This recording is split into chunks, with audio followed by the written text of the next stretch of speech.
Ok, ça marche. Alors, bonsoir tout le monde. Good evening and welcome to our third and final session of this book club on Know Better, Do Better Reading Comprehension.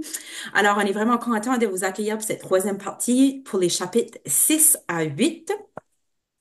Et puis, avant de commencer dans ces chapitres-là, on va aller faire un petit retour, un petit résumé de notre dernière session et c'est Micheline qui va nous faire cette partie-là. Alors, Micheline, c'est à toi le micro. OK, alors dans la partie 2 de Know Better, Do Better compréhension, on parlait de ce qu'il faut savoir pour alimenter le cerveau du lecteur. Notre représentation mentale d'un texte s'opère sur trois niveaux simultanément. Au niveau de surface, au niveau des macro et microstructures du texte et au niveau du modèle situationnel ou contextuel.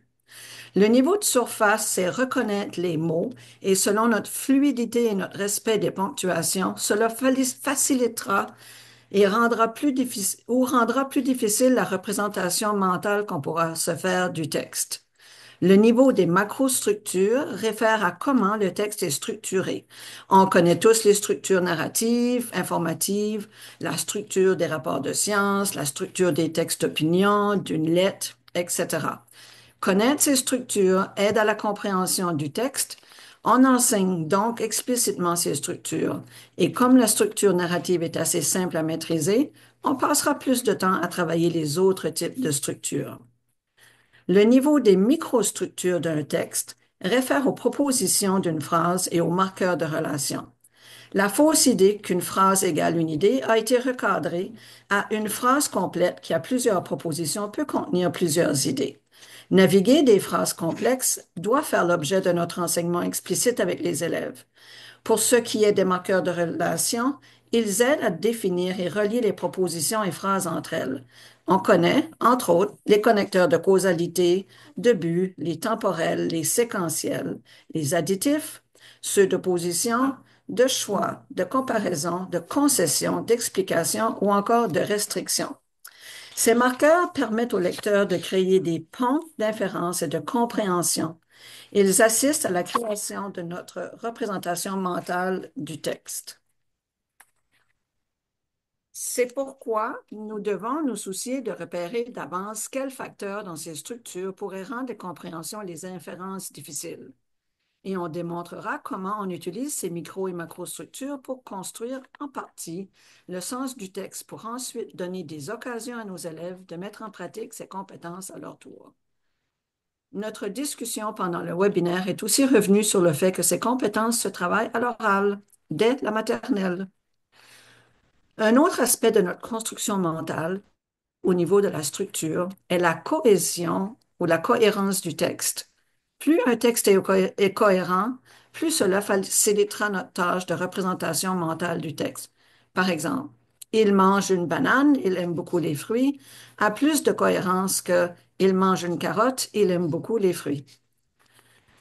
Le troisième niveau qui contribue à la représentation mentale d'un texte, soit le modèle de situation, est tout le bagage personnel que le lecteur lui-même apporte à sa lecture, ses connaissances, ses expériences, ses émotions, son contexte du moment.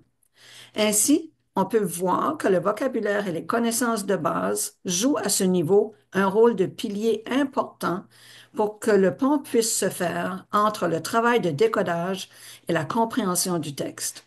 Trop peu de vocabulaire et de connaissances, et le lecteur perdra le fil des idées, à moins qu'on offre un étayage pour supporter la lecture pour ses élèves. Encore là, une prélecture et une planification minutieuse de l'enseignement autour des textes que nous étudierons avec les élèves deviennent un incontournable. Dans le niveau situationnel, opère aussi le standard personnel de cohérence du lecteur, c'est-à-dire son niveau de confiance personnelle ou l'attente que le lecteur lui-même a de pouvoir comprendre un texte ou non. Cela aura un impact direct sur le niveau d'effort qu'un lecteur va déployer pour comprendre un texte et gérer les bris de sens. Le rôle des enseignants ici est de cultiver un haut standard personnel de cohérence chez les élèves et enseigner explicitement en contexte signifiant comment jongler les stratégies de compréhension et de récupération du sens. L'épisode 100 de Melissa et Laurie Love Literacy donne des pistes possibles pour rehausser le niveau de confiance des élèves. Pour conclure, la discussion de la deuxième séance avec les co-animatrices ont réitéré l'importance de planifier l'enseignement que nous ferons autour des textes qui seront étudiés, identifier le vocabulaire, les marqueurs de relation, quelles connaissances de base sont requises, quelle structure du texte ou des phrases pourrait possiblement présenter un défi, et permettre aux élèves de verbaliser souvent leur compréhension de ce qu'ils lisent. Le livre How Learning Happens de Krishner et Hendrick a aussi été recommandé. Maintenant, place à la troisième et dernière partie de cette étude du livre, ce qu'on peut faire pour bien nourrir le cerveau de nos apprenants lecteurs pour que la compréhension se manifeste. Merci, Micheline. Un excellent résumé. Wow! Il y avait beaucoup de choses dans la dernière session. Beaucoup de matériel. Fait qu'on va bâtir sur ce qu'on a appris la dernière session avec les trois niveaux de représentation. Et puis, Kim, c'est à toi. OK, Micheline, c'était incroyable. Merci beaucoup. Wow. Merci, mon Euh, élève. donc, le premier takeaway de chapitre 6 à 8, c'est Questions as the Comprehension Centerpiece. And so particularly this particular part of the book focused on the importance of asking questions and keeping questioning at the forefront of the learning. There's deep research for questioning the text as an avenue to comprehension. And so when we are talking about a text, when we are engaging students in a text, it's really important that we are asking those deep level questions to the students and helping them learn the questions to ask so that they can start monitoring their own comprehension as independent readers. And in fact, it's really well explained on page 93. It says, teachers pose questions to students or students pose questions about the text directly. The more opportunities students have to practice questioning the text themselves and then doing what's known as self-explanation, essentially working through the text evidence that helps them come to the answer, the better their own habits of monitoring for understanding will be. That ability is pivotal. How they learn to do that can and should be a highly social process. So they're talking about that interactive questioning when engaging with a text, because as proficient readers ourselves, we are not always conscious of or aware of the unconscious questioning that we are doing while we are decoding a text ourselves. And so my understanding of this takeaway is that we have to, in a way, make the unconscious conscious so that students can consciously see what we are unconsciously doing, and then they can then move it, hopefully, as proficient readers, into their unconscious being. In fact, Molly Ness, who is the author of Read Alouds for All Learners, she talks about the same importance of questioning, and in terms of dialogic reading and engaging students in the text with questioning, having them ask questions and us asking questions of the students to engage them, she talks about it as making the invisible visible. And I like that, because when we think about the unconscious, it's hard to be conscious of something we're unconscious of. But when she says we're trying to make visible and say aloud those questions that we are invisibly asking without consciousness, it then allows students to understand that as they are engaging in the process of decoding, they're actually doing two things at the same time. They're questioning what's going to happen next. And, oh, I don't understand this piece. How can I understand it? But their brain is essentially doing two things at the same time. It's peeling those letter sounds off the page and simply trying to read the words, but at the same time, trying to make meaning of those words and monitoring for their own comprehension. Alors, les questions sont, les recherches nous démontrent que poser des questions permet de nous amener la clé vers la compréhension en lecture. C'est vraiment la clé, l'outil principal pour développer la compréhension. On veut poser des bonnes questions, des questions ouvertes qui vont vraiment permettre de diriger le temps et l'attention des élèves sur ce qui est important, les parties cruciales du texte. C'est aussi un processus social. Et puis, on veut vraiment avoir accès à ce que les lecteurs pensent. Et puis, nous, on est des lecteurs qui sont habiles. Ça fait que souvent, tout ce processus-là, on le fait de façon automatique et inconsciente. Donc, on veut rendre ce qui est peut-être invisible ou inconscient, visible et conscient, en faisant vraiment verbaliser aux élèves. OK, qu'est-ce que tu as compris? Euh, c'est à quel moment là où que tu as perdu connaissance du texte? Parce qu'on veut que les élèves se questionnent. On veut faire, on veut les amener à faire ça par eux-mêmes dans leur texte. Mais si on veut qu'ils fassent ça par eux-mêmes, il faut le modéliser, il faut faire des pratiques guidées verbaliser à voix haute et le questionnement, c'est vraiment un art à développer qui va permettre d'aller atteindre cette compréhension de haut niveau.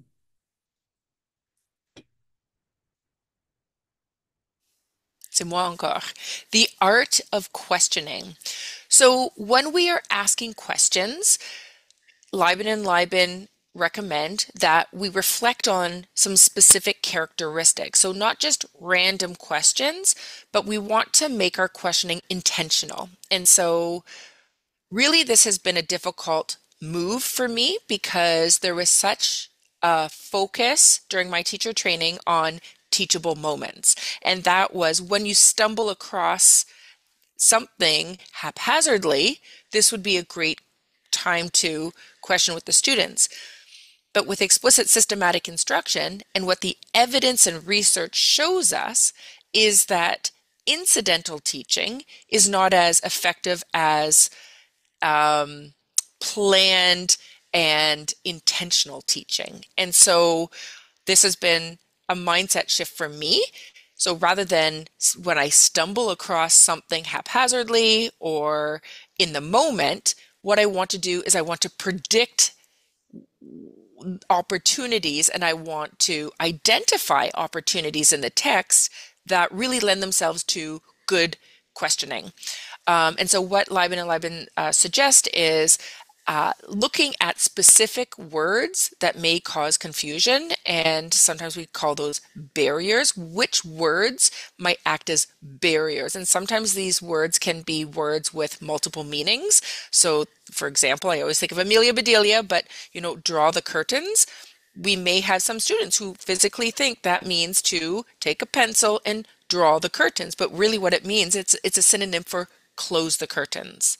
And so we have to, again, leave our bias at the door and try and predict ahead of time, not in the moment, because we might not catch it in the moment, because for us it makes sense, but looking through the text ahead of time to think, what might be a stumbling block for my students, and predict that and open up that as a moment of a teaching opportunity.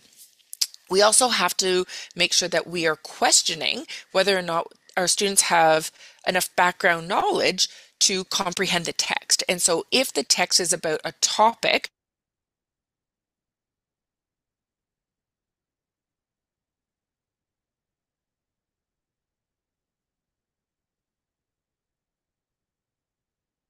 knowledge and not just create a lot more head scratching in the classroom.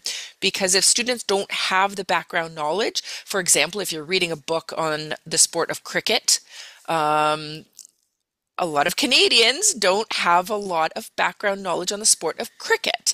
And so there could be a lot of confusion, or they may relate it to what they do know, which is baseball, and then use their background knowledge on baseball and apply it to this unfamiliar sport. So we want to make sure that we are checking and asking ourselves, do our students have enough background knowledge coming into the text to understand the text? And if not, A, we want to pre-teach some of that background knowledge, or B, maybe this text isn't appropriate for this time.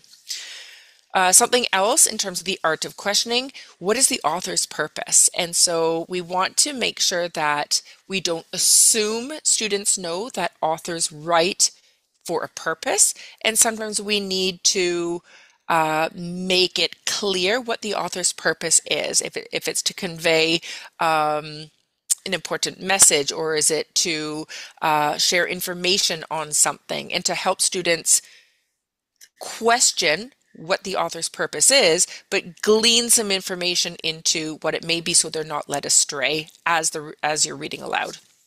Also the structure of text, teaching and talking about the subtitles, about what is the purpose of the subtitle, why do you think the author included this subtitle, and then read the information, and then that can glean information in terms of what that subtitle is indicating the rest of the text is about. So it is a bit of a lead into what to expect from the rest of the text, but to also use think alouds. And again, when I say think alouds, making the invisible, what we're thinking about while we're decoding, more visible. And so think alouds is literally thinking aloud and saying what we would be thinking if we were reading the text independently, to show students what is happening unconsciously when a proficient reader is decoding and trying to comprehend the text. Alors, l'art du questionnement, c'est, si on veut y parvenir, c'est super important de lire le texte avant. Puis quand on lit le texte, faut vraiment se mettre dans la peau de nos élèves, mettre nos connaissances ou nos préjugés de côté, puis essayer de se mettre dans la peau de nos élèves, puis voir, OK, c'est quoi dans ce texte ici qui va peut-être, qui pourrait causer un défi ou un bris de compréhension pour nos élèves? Est-ce que c'est certains mots de vocabulaire? Est-ce que c'est les connaissances, par exemple? Si c'est un texte qui parle de la cabane à sucre, puis on a des nouveaux arrivants qui n'ont jamais été à la cabane à sucre. Ou par exemple, c'est peut-être des mots comme malgré, toutefois, conséquemment. Est-ce que les élèves savent qu'est-ce que ça veut dire? Un mot de compréhension, c'est quoi l'objectif de l'auteur? Donc, c'est vraiment important de lire le texte avant. Puis se poser les questions, c'est quoi l'objectif, l'intention de l'auteur, puis aller voir dans le texte à quel moment ou quelle caractéristique du texte pourrait poser un défi ou un problème pour nos élèves.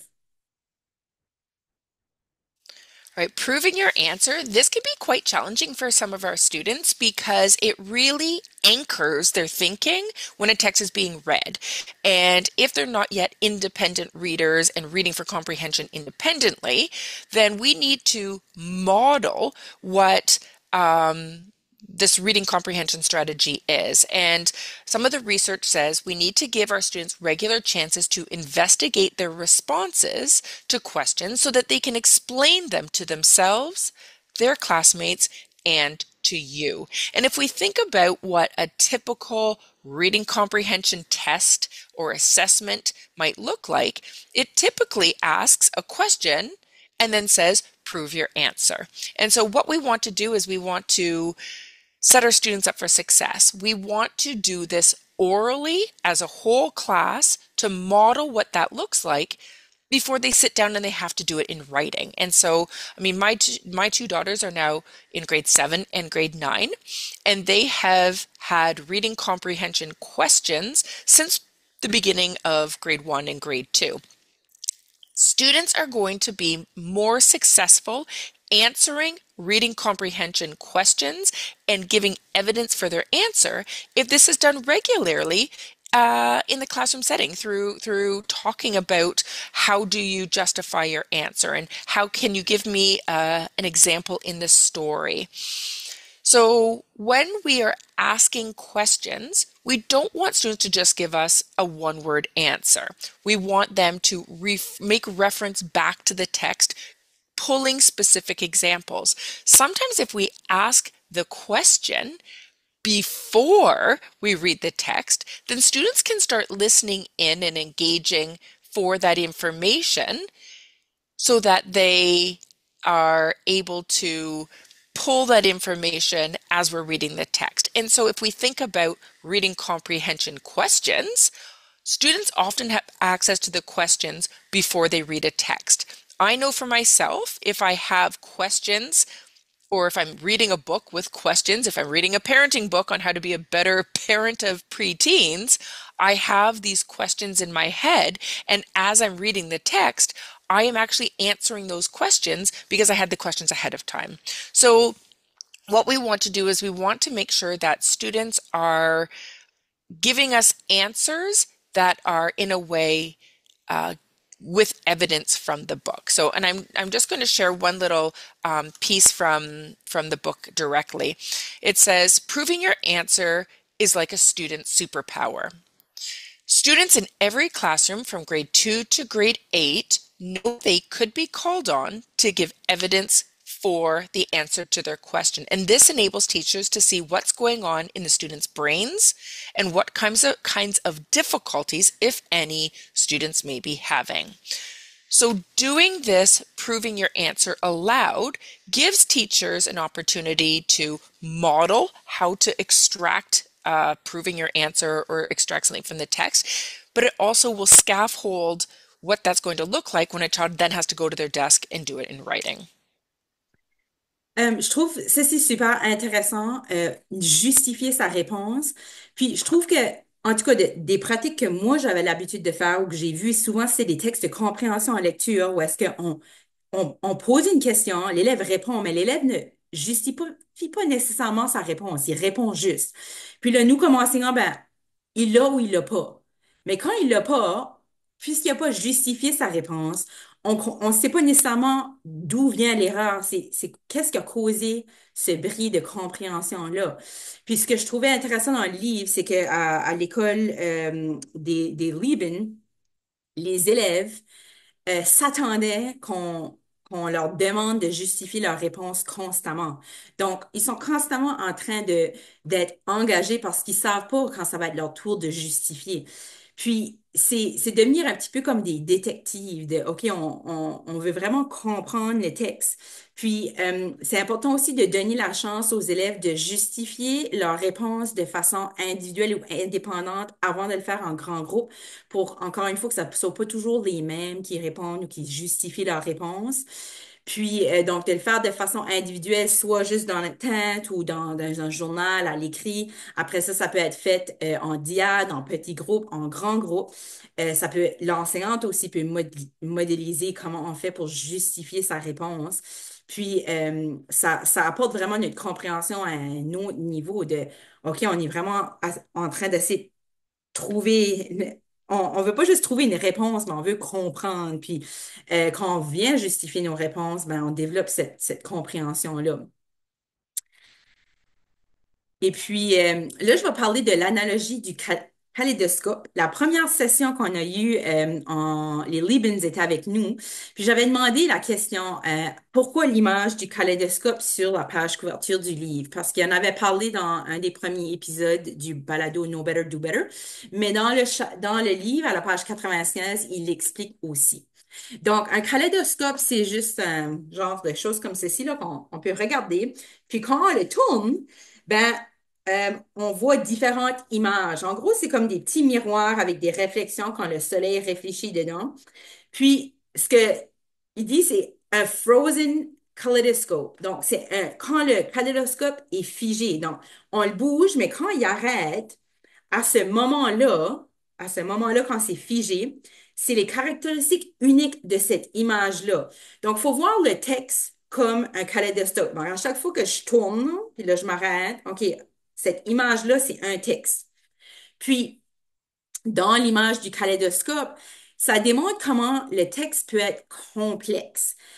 Puis qu'il y a beaucoup de choses qui sont en interaction. Il y a beaucoup de caractéristiques. On a la complexité des phrases, le vocabulaire, on a les transitions, les prépositions, les sujets, les thèmes, différentes structures de texte. Donc, tous ces différentes caractéristiques-là, ensemble, font du fait que le texte est unique, que chaque texte est unique. Donc, chaque texte a sa propre combinaison de caractéristiques. Puis ça fait en sorte que les possibilités sont infinies. Puis c'est ces interactions-là qui font que les textes sont plus ou moins complexes. Donc, on va aller voir c'est quoi les différentes caractéristiques qu'on peut retrouver dans un texte. Alors, il y en a 11 des caractéristiques. Puis, qu'on peut trouver dans un texte qui est riche et complexe, et ça, c'est peu importe le genre ou le type de texte. Donc, on peut avoir parfois l'absence de mots, de phrases, de paragraphes qui vont réviser ou résumer les points clés pour les élèves. Donc, si l'auteur n'y revient pas, c'est sûr que ça va rendre le texte plus complexe. Si on est dans des paragraphes qui sont plus longs, parfois les élèves vont décrocher. Si on a une structure moins narrative, parce qu'on a vu dans la dernière section qu'un texte narratif est assez inné, que nos cerveaux pensent presque en texte narratif, que les enfants apprennent vite qu'un texte narratif a un début, milieu, fin, puis qu'il faut qu'il y ait un problème, parce que s'il n'y a pas de problème, on n'a pas d'histoire. Ou, par exemple, si on a différentes structures. Donc, disons qu'un texte informatique, que j'ai des faits qui sont énumérés en ordre chronologique, puis là, tout d'un coup, on passe à une structure plus de cause à effet. Donc, tout ça, ça peut rendre le texte plus complexe. Les transitions, peut-être que les transitions sont vraiment subtiles ou qu'il y a beaucoup de transitions dans le texte. Ça peut ajouter encore à la complexité. S'il y a des concepts ou des idées qui sont vraiment implicites, ou est-ce que l'élève doit faire beaucoup d'inférences, ça va encore ajouter de la complexité. Ou si les objectifs ou les thèmes sont multiples, il y en a beaucoup, ou qui sont subtils, la densité d'information.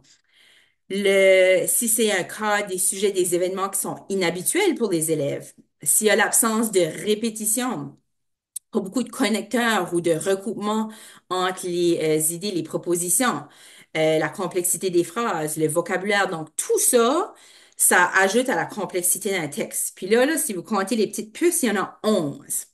Alors, si on fait un petit peu de mathématiques, si on fait un 11 factoriel, on va trouver le nombre de combinaisons possibles. Donc, si par exemple, on a ces 11 caractéristiques-là, puis on les multiplie fois 10, fois 9, fois 8, fois 7, fois 6, fois 5, fois 4, fois 3, fois 2, fois un, ça donne près de 4 millions de combinaisons possibles. Donc, lorsqu'on a ces 11 caractéristiques-là, s'ils sont jumelés de différentes façons entre elles, ça peut donner près de 4 millions de combinaisons possibles. Donc, c'est pour ça qu'on dit que c'est comme une infinie de possibilités. Puis, c'est ce qui va nous amener aussi à notre autre point, que on ne devrait pas avoir le focus sur enseigner une stratégie à la fois parce que, comme vous voulez le voir, les textes sont complexes puis il y a beaucoup de possibilités, donc on ne peut pas toutes les étudier à la fois. Okay, I love talking about the magic and the power of read alouds.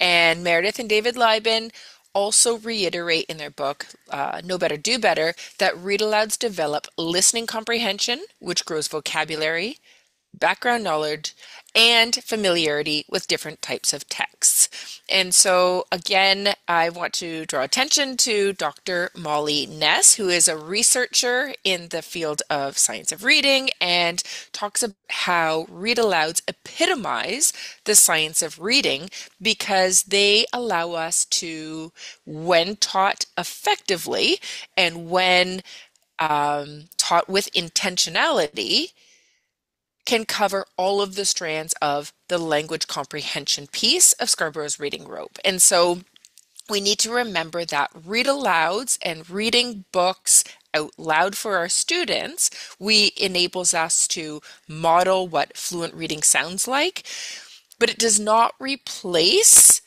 the time of the day that is essential for decoding instruction. And so we need to remember that when we are using the read aloud, reading aloud has many, many benefits for our students because it enables us to model reading comprehension strategies that are necessary for that text, but we don't choose that text to model a reading comprehension strategy. So we use multiple reading comprehension strategies for every single book that we pick up. And we are not going to choose the read aloud as a vehicle for teaching one specific strategy, because that doesn't happen in real life. Rather, we're going to pick a read aloud about a topic that we are learning about in the classroom or a topic of interest for our students to hook them, to engage them, to build their background knowledge on a certain topic.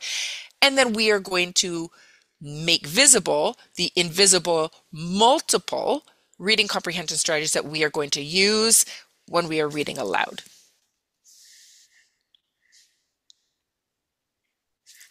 Pour faire du pouce un petit peu sur l'image du kaléidoscope de pourquoi on ne doit pas focuser sur une stratégie de lecture, les dangers, parce que lire, comme on l'a vu, c'est une série de processus complexes qui se déroulent en même temps avec les trois niveaux, hein. We have the surface level, the text-based level, and the situation model. Alors, c'était une pratique commune. Moi, j'ai fait ça aussi par le passé où est-ce qu'on avait la stratégie de la semaine ou la stratégie du mois. Puis, la stratégie était comme l'objectif principal au lieu d'être un outil. Le texte était juste comme un support pour être capable d'enseigner ces stratégies-là. Mais là, on veut vraiment voir ça de l'autre manière. On fait comme un flip. Ou est-ce qu'on veut vraiment que la compréhension en lecture soit au cœur de l'apprentissage, puis que les stratégies sont des outils au service de la compréhension. Donc, comme on l'avait dit la dernière session, in the text, not out of the text. Donc, on veut vraiment rester dans le texte.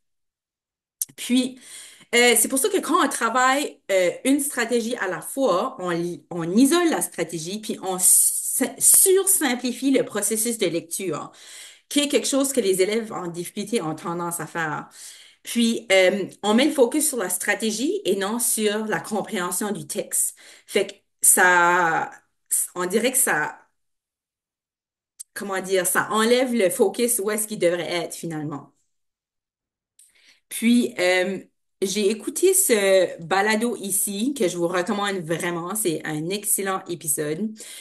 Épisode 208 de Millicent Lowry Love Literacy called No More Strategy of the Week, Connecting Comprehension Instruction Back to the Book. Alors, c'est vraiment une approche qui est basée sur le contenu plutôt que sur les stratégies. Puis, je vais aller à la prochaine diapositive pour vous expliquer un petit peu ce que j'ai ressorti de cet épisode-là, que j'ai vraiment adoré. Je vous recommande, je l'ai écouté 2 fois. Donc, on explique vraiment qu'est-ce qu'on doit faire avant, pendant et après la lecture, puis on fait une analogie avec un workout, un exercice. Donc, avant la lecture, on veut vraiment aller activer les connaissances antérieures des élèves ou si on n'a pas les connaissances préalables, on va aller les développer. On va aller cibler nos vocabulaires à enseigner. Eux, ils recommandaient 3 mots, pas plus. Donner une intention de lecture. On va analyser aussi la structure du texte. Puis, avant la lecture, c'est vu un petit peu comme l'échauffement quand on fait de l'exercice. Puis que l'échauffement doit être court, beaucoup plus court que l'entraînement qui va être pendant la lecture. Pendant la lecture, c'est vraiment là où on va aller réfléchir à voix haute, modéliser les stratégies, euh, fournir un étayage pour les élèves. Puis, à ce moment ici, on veut vraiment que les élèves soient actifs. Donc, c'est là où le gros du travail du workout va se faire. On veut que ce soit les élèves qui lèvent les poids lourds, pas l'enseignant. L'enseignant est vraiment là pour soutenir les élèves, les guider en posant des bonnes questions lors du questionnement. Euh, puis ensuite, après la lecture, on implique les élèves dans des discussions, des activités, entre autres d'écriture. On va en parler un petit peu plus tard au niveau de l'écriture, qui va leur permettre de consolider leurs apprentissages, d'approfondir leur compréhension. Puis quand ils revenaient à l'analogie avec un workout, un entraînement, il faut pas négliger cette partie-là après la lecture qui est comme nos étirements. Moi, je sais que souvent, je vais courir puis j'ai tendance à après la course, de tout de suite aller chez nous puis pas faire les étirements. Mais ils sont vraiment importants parce que quand je les fais pas, ben, c'est là que je viens toute tendue puis que je me blesse. Donc, c'est comme les étirements, le stretching est vraiment important pour le workout. Ben, c'est la même chose pour la lecture. Notre partie après, partie consolidation est super importante pour faire comme la boucle, pour aller solidifier, cimenter le tout. I just want to piggyback on that just for 1 second, but I am exactly like you. I never do the cool down and I pay for it 2 days later. I did a workout with my daughter, showing her like what a strong fit mama she had, and I was barely able to walk for the next 2 days. So cool down is just as essential as those consolidation activities in reading. And the warm up too. And which I also am not very good at doing. Um, So, research-based comprehension strategies, Martine and I just want to reiterate how we really feel it's important to focus on evidence-based practices. And so we go to, or we have gone to, one of the leading researchers when it comes to reading comprehension strategies, and that is Dr. Timothy Shanahan. And Dr. Timothy Shanahan helped develop the National Reading Panel's report, Practical Advice for Teachers, to reiterate the same messaging that is in Know Better, Do Better by Meredith and David Lieben.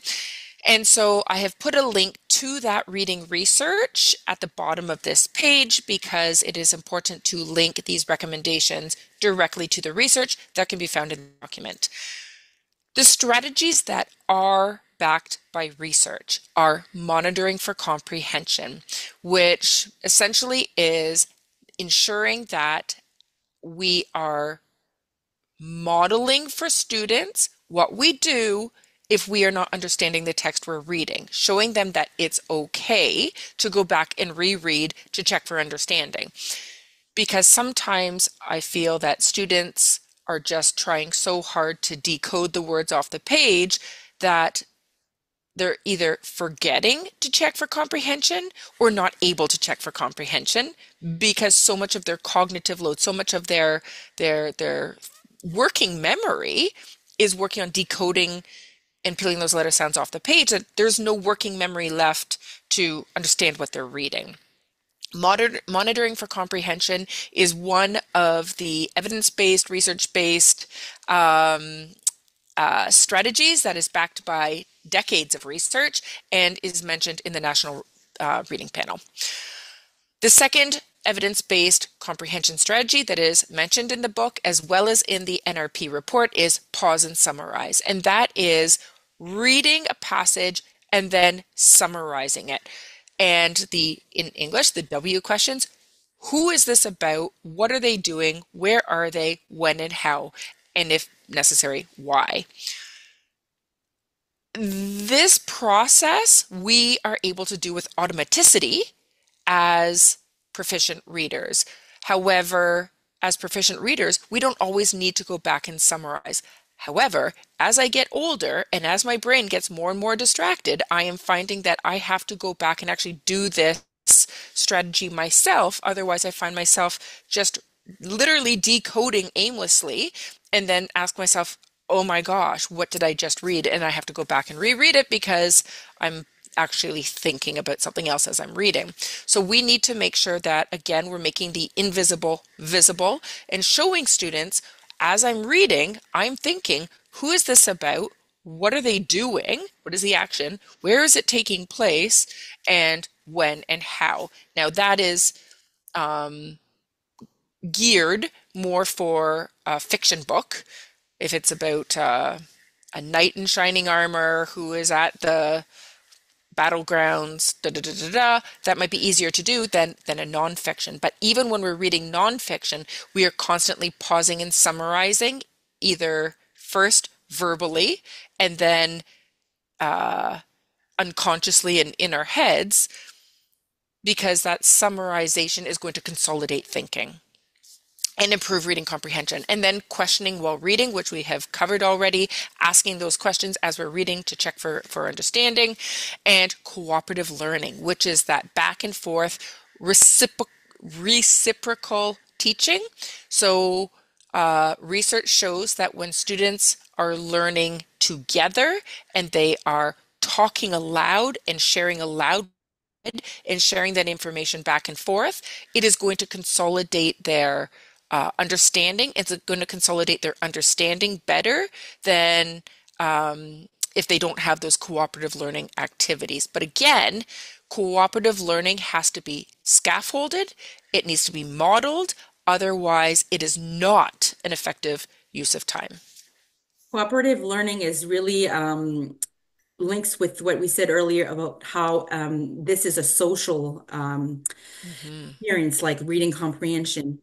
And I know when I was in the classroom, the a lot of my students would read and not stop when they wouldn't understand. They would, like you said, they would just read through the books without questioning themselves or without like they would misread a word and just continue. And like it didn't make any sense, but they would just continue. So that's really something that we need to work with our students.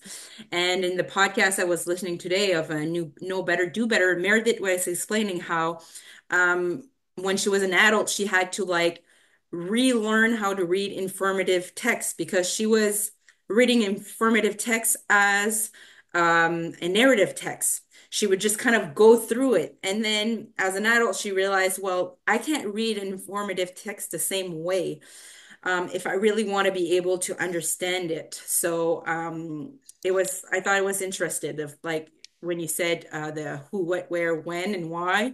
That's more for a narrative, but informative, it's a bit different. And the vocabulary and the text structure, like we said, narrative text structure seem to be more intuitive for us versus informative a bit less. So we have to put a bit more time on it, but again, not too much. However, the reverse can happen because lately, in the past 3 years, I've been reading many more information texts than the narratives, and I'm struggling now with a narrative. Like, okay, what's the point? What's the point? Why am I reading this? I don't have time. So I think the reverse can be true because our brains become familiar with a certain format, Yeah. and right now the narrative for my brain is an unfamiliar format, Yeah. whereas the information text, because I've been reading so much information, has become something my brain is more used to. Hmm. Oh, it's me. Okay, syntax prep. Read the text to know any particularly juicy sentences you think are worth exploring in more depth. So syntax has received a lot more attention that it deserves in the recent past. However, it is still something that I think teachers are either uh, uncomfortable saying they're unfamiliar with, or ashamed they don't know enough about, or afraid to ask the question because they don't even know what questions to ask. And so we can use this as a learning opportunity because this is a topic that teachers are not familiar with, and it makes us uncomfortable. And it's, first of all, the word syntax is a new vocabulary word. And so if we put ourselves into the shoes of new emergent readers who come to vocabulary words they're not familiar with, this is a great learning opportunity for us to remind ourselves that we're less likely to pick up a book if it has vocabulary we're not familiar with. So what do we need to do? We need to start with the title. What does syntax mean? And so by engaging in the understanding of syntax, we are going to realize and understand how complex it is and throw aside those assumptions that this is something kids should just know because we read aloud to them. So we need to tease apart, well, first of all, we need to come to terms with our own insecurities. Ooh, I don't understand what syntax means. I'm just going to push it to the wayside because I don't want to look like the teacher who doesn't understand what this vocabulary word is. And we can't teach something that we don't know. So one thing that they say in the book is that one of the best ways to teach syntax is to pull out a syntactically complex sentence and dissect it. They call it a juicy sentence. We can also call it a syntactically complex sentence. It may have an appositive in it, which is a noun phrase that follows a noun, such as I can't think of one off the top of my head, but we want to look for those tricky sentences that might act as a barrier or might act as a hurdle to reading comprehension.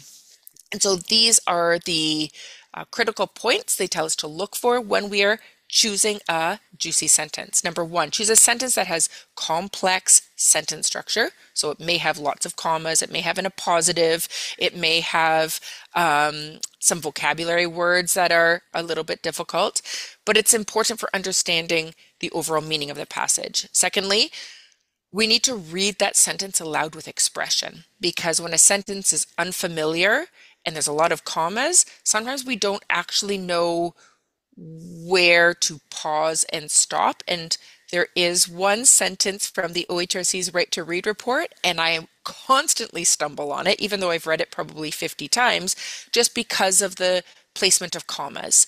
And so when I read that sentence aloud, which I've done for 50, 60 times, I still find myself pausing at the wrong point, and it causes some confusion about where I'm going with that sentence.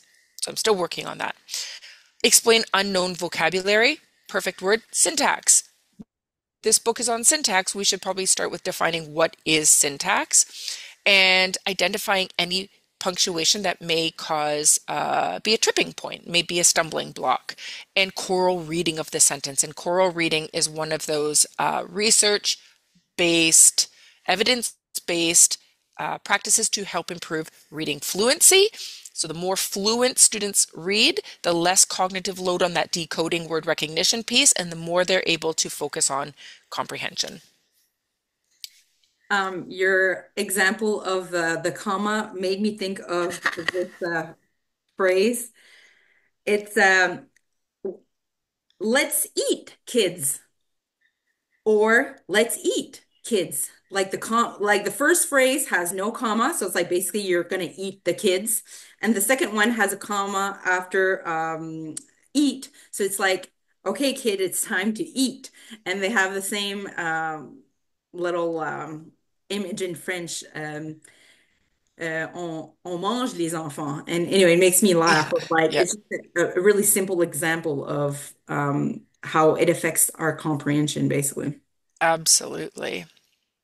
And so now we're moving on to the next takeaway, the power of close reading, whole group discussion. So I just want to preface this with this is close reading, not to be confused with close reading, which is CLOZE, which was the balanced literacy practice highlighted by Fountas and Pinnell, Lucy Calkins, where we cover a word and the student has to read the word, even though it is completely covered, using context cues to try and basically guess what the word might be.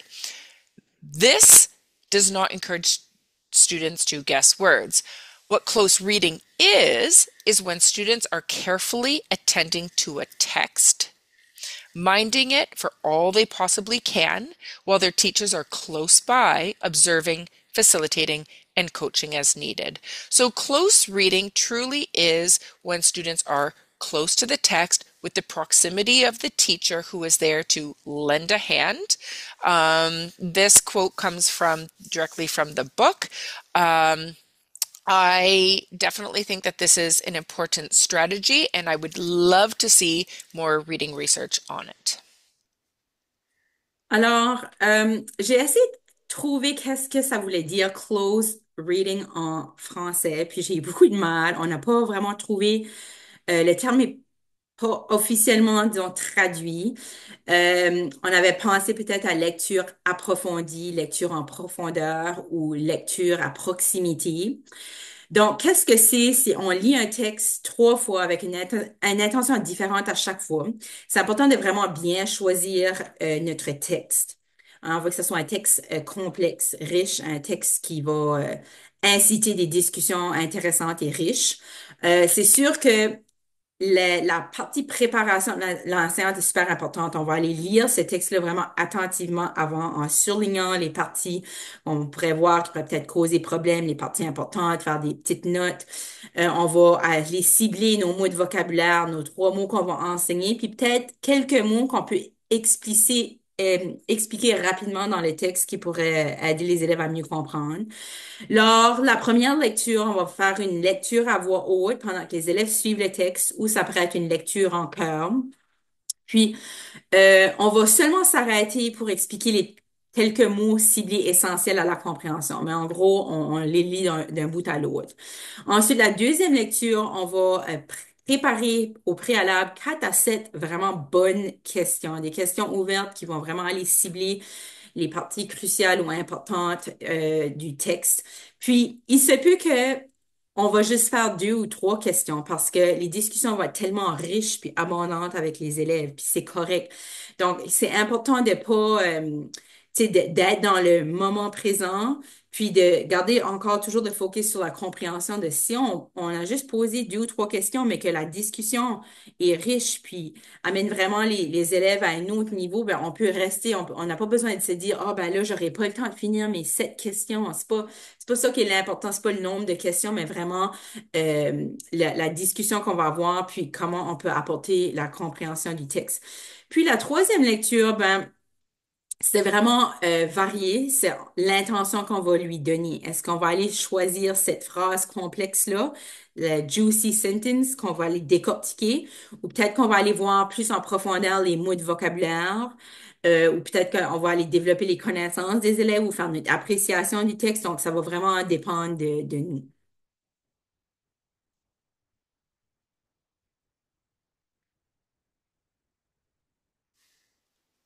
Okay, me again. Um, Writing to learn and comprehend. There is, I'm trying to think of the word, a plentitude of a plethora of research to support writing to help improve students' reading comprehension because students need to think critically about a text before they can write about it, and their writing process almost helps to slow down their thinking and forces them, encourages them to go back and look at the text. And so it's this reciprocal process between reading and writing and rethinking, do I fully understand enough about the text to write about it, which then encourages the child to go back, maybe reread, check for comprehension before writing. So reading, comprehension, and written output are tightly linked. And in fact, in the book, I love this reference, this analogy in the book. They say that speaking and writing, listening and reading, they are linked they are as linked as the breathing cycle. Speaking and are outputs, like exhaling thoughts, whereas listening and reading provide inputs. They're like inhaling new ideas. So if we think about the breathing cycle as taking information in and then exhaling as putting information out, it gives us this better, more concrete image of how reading and writing are so tightly linked. And so we want to make sure that students are not just writing about their own experiences, not just writing about what they did on the weekend, what they did over the holidays.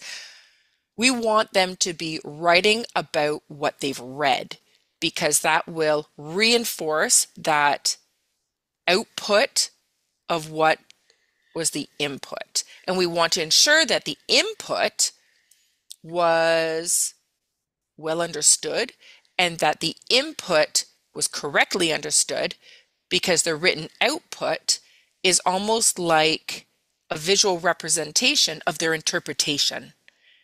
And so we can help correct that and glean maybe more understanding.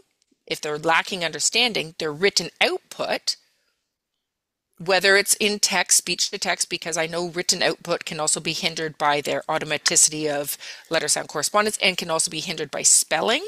And that's where that automaticity piece becomes important because we want to make sure that students' written output is an indication of what has been received. And so we're not looking at foundational handwriting skills. Can they form the letter B? Can they form the letter D? That's why those foundational skills are so important so that they don't hinder the child's writing output because their child's writing output really should be an indication or a mirror of what they're learning. Oh, j'adore cette image. Ça démontre vraiment bien comment la communication orale, la lecture et l'écriture font partie d'un tout. Comme la respiration, quand on inspire, c'est comme écouter ou lire, puis quand on expire, c'est comme parler ou écrire. Puis ça démontre vraiment bien comment la lecture et l'écriture sont réciproques et complémentaires. Puis j'aime ça aussi quand tu parles de vraiment écrire par rapport à ce qu'on lit. Parce que ça fait penser un petit peu au décodage, encodage, là, quand on parle des apprentissages de base, qu'on dit si un élève peut l'écrire, il pourra le lire. Puis ça me fait penser un petit peu comme par exemple pour préparer ce club de lecture ici ou quand je fais des publications sur ma page. Une des raisons que j'aime le faire, c'est parce que le fait d'écrire sur ce que j'ai lu, ça me permet d'approfondir ma compréhension. Ça me donne aussi une raison, une intention de, OK, je lis pas, je lis pour apprendre, mais aussi pour partager mes apprentissages. Ça fait que ça me donne une intention, une motivation de le faire. Mais là, bon, j'ai lu le livre, mais en le lisant, je prenais des notes, puis là, on a fait la présentation. Fait que ça a permis de consolider puis d'approfondir qu'est-ce que j'ai appris. Puis je trouve que ça, c'est vraiment important, puis c'est quelque chose que, si je serais en salle de classe, que je voudrais vraiment apporter comme changement. Parce qu'on voit beaucoup ça, là, que les enseignantes, ils vont offrir des situations d'écriture, mais qui ont pas de lien. Ce que tu as fait en fin de semaine, ce que tu as fait pendant tes vacances de Noël. Puis bon, là, en plus, les élèves qui n'ont pas fait grand-chose, ben, sont encore plus défavorisés, on crée encore plus d'iniquité versus si les fait écrire sur ce qu'ils ont lu, puis en plus, on travaille le vocabulaire, ils vont pouvoir intégrer le vocabulaire qu'ils ont appris dans leur lecture, dans leur écriture. Donc, ça a vraiment ce lien-là, là.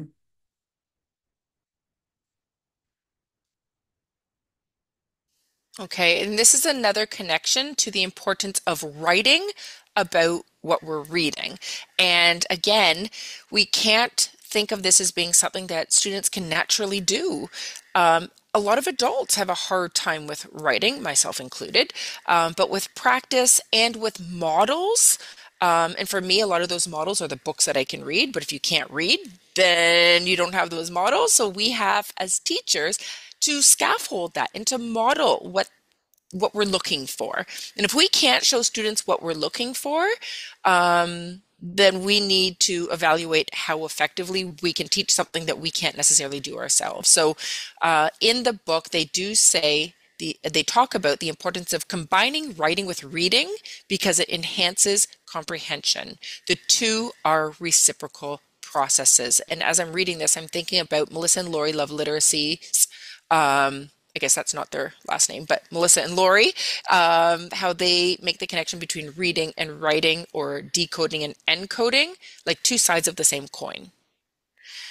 And so combining reading with writing enhances comprehension because they are a reciprocal process. Considering a topic under study and then writing about it requires deeper processing than reading it alone.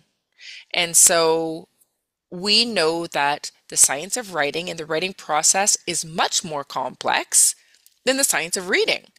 It requires more skills, more executive functioning skills, more of the working memory than the reading process. So by incorporating the writing with the reading, they're going to strengthen each other.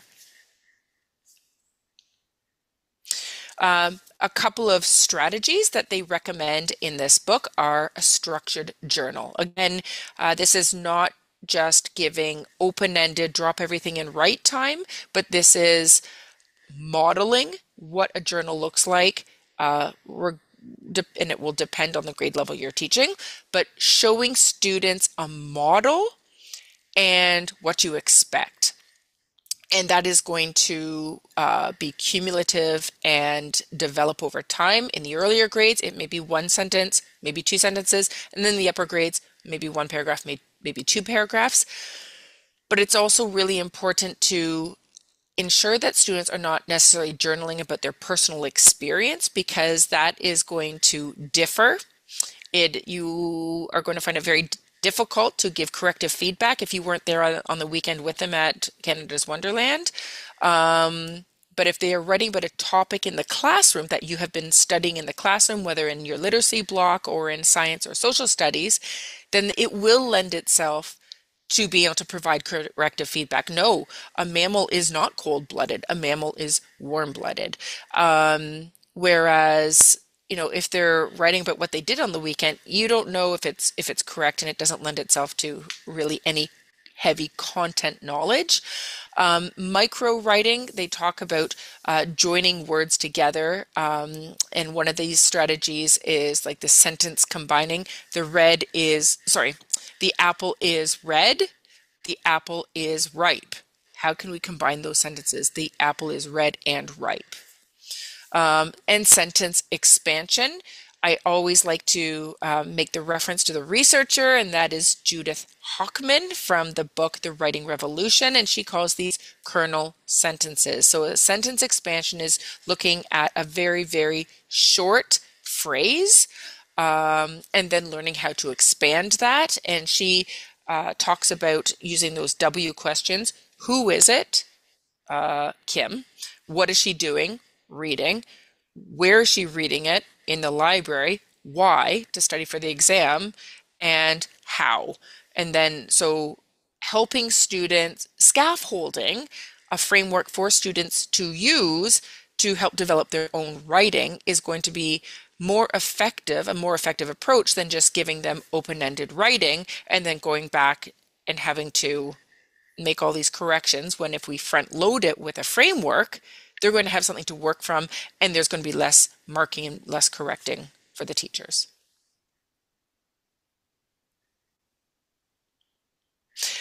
And les prochaines étapes.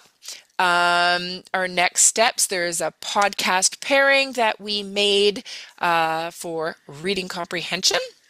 We have a couple actually. This one is the Reading Comprehension Blueprint, which has been written by Nancy Hennessy, and she is also featured on Melissa and Lori Love Literacy, episode 157. And I don't have this book, but I've heard wonderful things about the Reading Comprehension Blueprint, which is an activity book that coincides and supports the Reading Comprehension Blue Book. I've also heard a lot of good things about that book, and I've listened to the podcast, and it's really interesting. I've listened to the podcast and it's excellent. Yeah, it is. So, last but not least, are you guys excited to know what is our next book for our book club?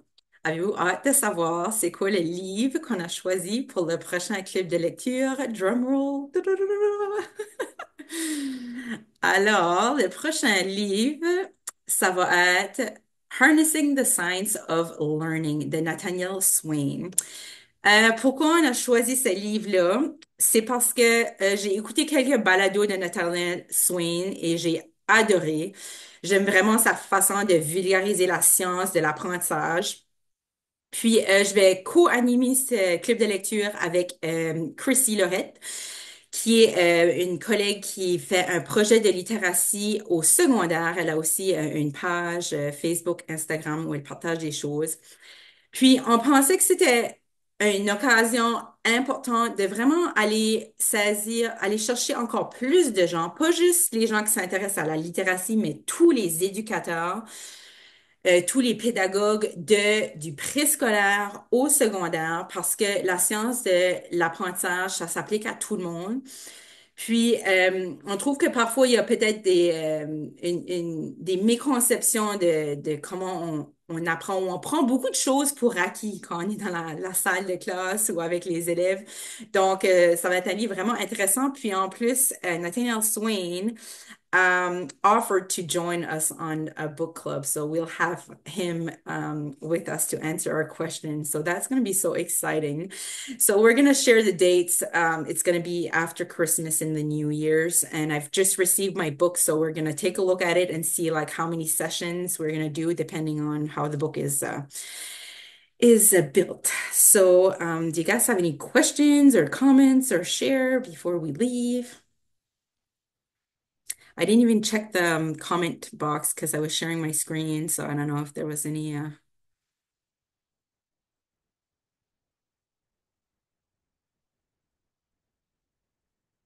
Micheline, avais-tu quelque chose à partager? Je sais pas. Ça me faisait juste penser à quand j'ai toutes les fiches de lecture que j'ai construites puis que je suis encore en train de construire. Là, je suis en train de compléter la progression avec les fiches. Où est-ce que une des série de fiches qui m'avait inspiré. Les personnes derrière ça disaient que c'était important que tous les mots soient connus, puis tout ça dedans. Et puis, j'avais quand même une frustration par rapport au fait que nos élèves forts, nos élèves français, rencontraient jamais de mots inconnus dans ces Mm. lectures-là parce que c'était tout du vocabulaire. C'est fait que je me suis mis à injecter des micros, des petits moments de mots très plus complexes pour les forcer à se gratter la tête puis dire c'est quoi ça? Comme sur une des premières fiches de toutes, où est-ce que c'est avec seulement quelques voyelles et quelques consonnes, où est-ce que j'ai mis le mot allule, qui est décodable, mais que moi-même, je ne connaissais pas. C'était en faisant la recherche de mots qui contenaient seulement ces syllabes-là que l'ordinateur m'a sorti ce mot-là, puis j'ai été obligée d'aller chercher qu'est-ce que c'était. Et puis, je me suis aperçue qu'en faisant cette tactique-là, j'en mets pas trop. Je veux pas que ça déstabilise les élèves qui ont besoin de plus de soutien, mais j'en mets toujours quelques-uns où est-ce que mes élèves les plus forts sont obligés de se gratter la tête, puis ça va les chercher, parce que sinon, ils arrivent en troisième, quatrième année et ils n'ont jamais eu à gérer le bris de sens de texte et ils sont un petit peu dépourvus. Fait que moi, je les force tout de suite à faire ça, puis je trouve que ça fonctionne bien. Et puis, l'autre chose que je trouve, c'est lorsqu'on s'entraîne, puis j'aime l'analogie du gym de la lecture parce que les fiches de lecture que je fais, c'est vraiment de l'entraînement. C'est vraiment, on s'exerce à décoder. Mais la minute qu'on est dans les mots ou dans un groupe de mots ou dans une phrase, on va avoir des discussions ensemble où est-ce que ça pourrait se passer, cette phrase-là? Parce que c'est pas toujours des textes enchaînés. J'ai créé beaucoup de textes enchaînés, mais quand je suis dans la fiche de lecture, c'est juste, on se pratique à décoder. Et puis, mais là, j'ai tout le temps des discussions avec eux, puis je dis, ben, dans quel contexte qu'on pourrait entendre cette phrase-là? Ou si c'est juste un groupe de mots, qu'est-ce qui pourrait compléter cette phrase-là? Qu'est-ce qui fait? Alors, je- j'ai vraiment, depuis que j'ai plongé dans la science de la lecture, un plus gros focus sur comment qu'on va travailler la compréhension, comment qu'on va travailler le vocabulaire, comment est-ce qu'on va. Fait que c'est vraiment, puis c'est payant. C'est vraiment Votre payant. suggestion, puis c'est vrai que c'est quand on va vers des ressources décodables, ça a tendance à des phrases très simples. Ça fait que j'adore ta stratégie d'ajouter des mots de vocabulaire, mais pas trop, tu sais, juste assez pour les mettre un peu en déséquilibre, là. Prissy, je pense que tu avais levé ta main. Voulais-tu partager quelque chose?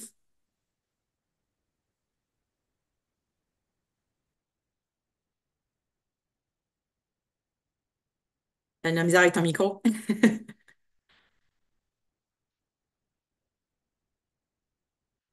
Ok. Ah, j'avais juste tellement de difficulté à allumer ma caméra, puis je voulais juste dire que j'ai vraiment hâte au prochain book club. Et Moi aussi. merci beaucoup à Kim et Martine pour ce fantastique book club. Donc, ça va être la première fois que je vais animer, mais avec une collègue d'expérience. Donc, j'ai vraiment hâte. Moi aussi, j'ai hâte.